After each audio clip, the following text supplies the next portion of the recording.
we're PTK! Thanks for watching. This is our HIA project to raise awareness for homelessness. Hi, my name is Joelis Pacheco. Today we're interviewing Miss Teresa to share her story and raise awareness of the homeless population. I'm Teresa Jones. I was born in Houston, Texas.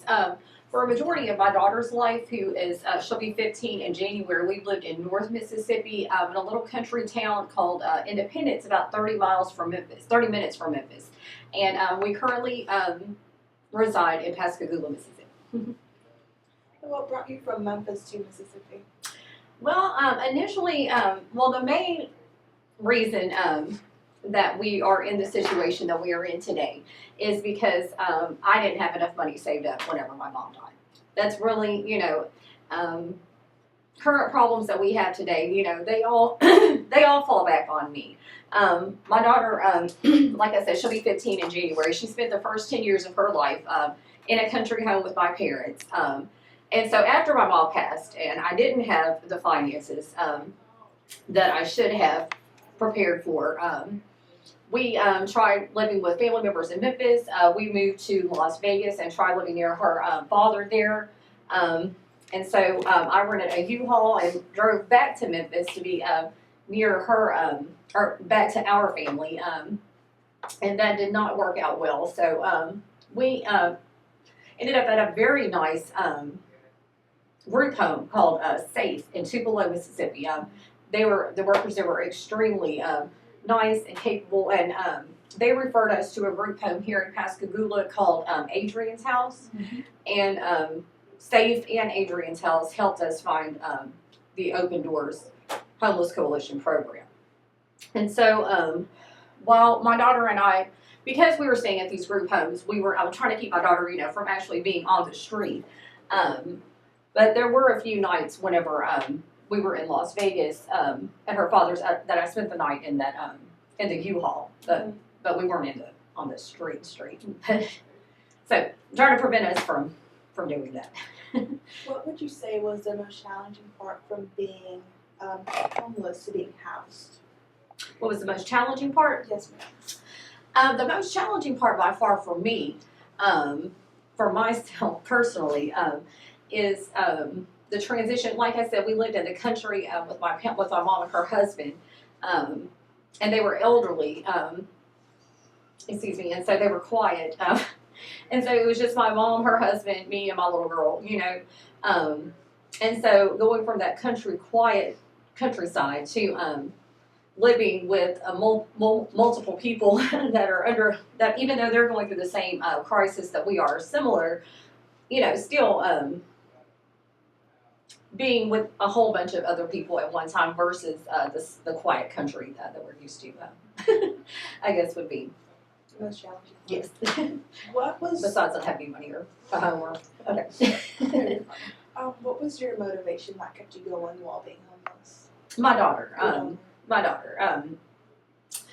Sometimes, when we have our children, and so the love that we have for them, if it weren't for them, sometimes it feels like we might not have a reason to keep going. But definitely, I would encourage anybody that's going, whatever struggles or things you're going through in life, it doesn't have to be homelessness, it can be anything, just don't give up. It's hard to see the bright side of things while we're going through them.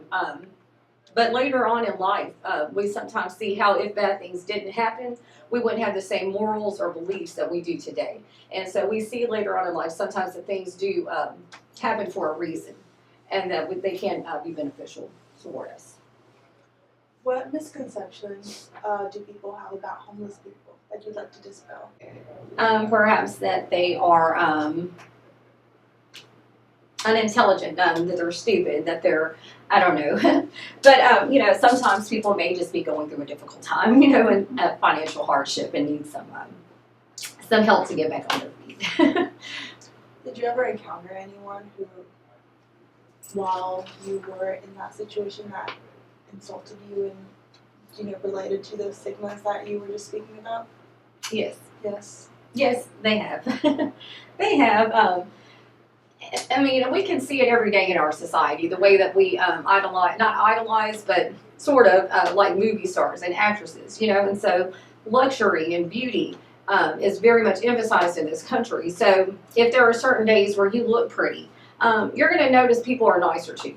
You know, and so if there's a certain time in your life where you're driving a really nice car, you're going to notice, you know, as you get out of the car, people treat you a little bit differently than either your walk to the store or if you're driving a raggedy piece of crap car to the store. You know, we can see that every day, that people view things differently based on our outward appearance. How long did it take for you to find and obtain housing? And how long were you in that situation where you were living in the U-Haul? Well, I didn't live in the U-Haul very long. Right. My baby's daddy and I had an altercation. My little girl's father and I had an altercation, and so, but I did spend a number of nights in the back of it. I didn't have my mattress and stuff back there. And I apologize. What is the initial question that? Just how long did it take for you to find and obtain housing? Okay, so we drove the U-Haul back to Memphis, Tennessee. And after we were in safe, we were just there for a few months. And they suggested that we come to this area. We stayed at Adrian's house in Pascagoula, Mississippi, which is another group home. That's for homeless and domestic violence. And I think that we were there for 7 months. Adrian's house suggested that I take, or brought to my attention that they have free classes at Gulf Coast Community College to take welding. So I was already on campus today whenever this was going on.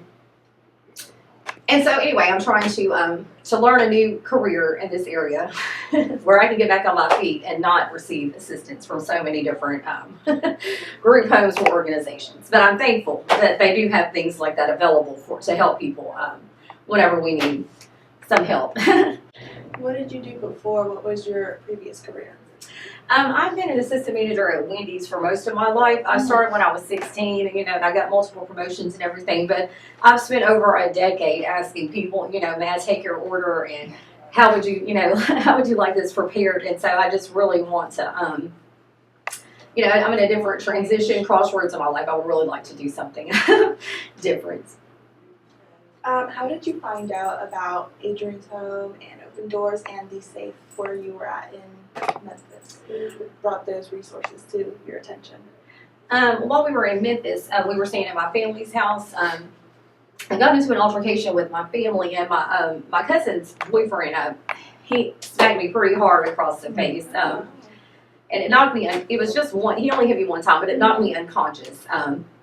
And that was early on Sunday morning, and so we still, my daughter and I, we still went ahead and got up and went to church because we've been going to this church, or walking like a mile or so to this church down the road.